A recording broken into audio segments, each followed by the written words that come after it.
Dahil sa magandang panalo na nagawa nga ng Gilas kontra Hong Kong at maganda daw ang ball movement na pinakita nga ng Gilas Pilipinas, may nakapansin daw dito kay Coach Tim Cone na international team at gusto nga siya kuhain bilang coach nito.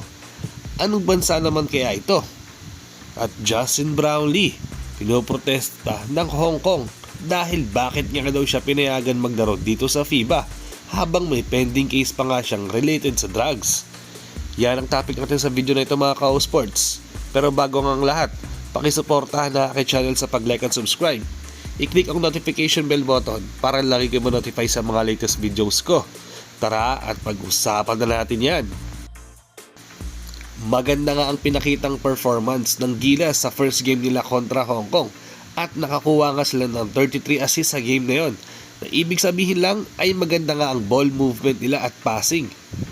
Yun naman talaga ang main goal ni Coach Tim, yung magkaroon ng 5-man touch bago sila mag-shot attempt na nagawa nga nila kontra Hong Kong. Actually, first possession pa lang ay nagawa na nila nga agad ang gusto mangyari ni Coach Tim, kaya naka-execute nga sila ng mga play at nakuha sila ng kumpiyansa. At least, kahit short preparation nga nila, ay medyo gamay na nila agad ang system ni Coach Tim kahit pa paano. Lalo na dito kay Kai Sotto mga ka-sports. Nasa kanya talaga nagsisimula ang start ng play kapag magraran niya ng triangle system ang Gilas. Kaya binibigyan siya ng more touches para malaman niya ang flow ng kanyang makakampi kung sila pupunta. Ito ay akin sa napansin ko sa first game nila mga ka-sports. Natingin ko gagawin niya nila throughout the FIBA's team. Pero yun nga mga ka-sports, meron daw bansa na nagkaka-interest nga dito kay Tim Cone na kung available ba siya nakuhain. Dahil dati pa daw prospect na nga si Tim Cone sa dami niya na din na achievement na nagawa ka sa Pinas at sa international game. Ayon kasi sa kuliglig ay interested daw ang Chinese Taipei na kuhain niya siya para mag-coach sa isang team doon. Kung baga ifo-front nga nila ay maaaring yung team na pinaglalaroan nga ni Jeremy Lin, yung dating NBA superstar. Baka sakaling magka-interest nga daw si Tim Cone basta nalaman niya na siya nga ay iko-coach nito. Or ibang kupunan pa kung sakali. Depende pa kung saan nga pwede at interested nga si Tim Cone. Pero para sa aking palagay, hindi papayag si Coach Tim na lumipat nga sa ibang bansa. Dahil unang-una, nakapirma nga siya ng kontrata itong si Tim Cone na mag-coach nga ng Gilas for 3 years. So makapag-focus nga siya ng gusto at matutukan ng programa ng Team Philippines. At saka sobrang dami na din na tinanggihan ni Tim Cone na offer sa ibang bansa sa pagkakalam ko. Dahil dito nga sa Pinas na siya napamahal at nandito nga rin ang kanyang pamilya. Tingin ko, kontento na nga siya sa Pinas at gusto niya din na tulungan niya ang ibang basketball players dito sa kakayanan na malalaroan nila. Dahil tinatsagaan niya nga lalo na ang mga big man na kung ano ang kailangan pa nilang i-improve sa laro. Lalo na mahilig nga si Tim Cone na mag-develop ng isang big man. At sakto, nandiyan niya din si Kai Sotto na pwede niyang matutukan ngayon dito sa Gilas.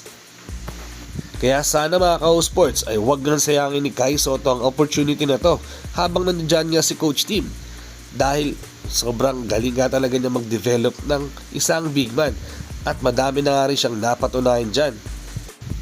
At sana nga maging effective kung ano man ang plano nga sa kanyang gawin ni Coach Tim Cone dito kay Kai Sotto. Sa second topic natin mga ka-sports ay tungkol naman dito kay Justin Brownlee. Alam naman na siguro ng karamihan na nga ito ang comeback game ni JB after na masuspend nga siya ng organizer ng China sa Asian Games. Dahil na-involve nga siya sa isang drugs kahit pa inamin niya na dati na dahil nga ito sa tinitake niyang gamot sa injury niya.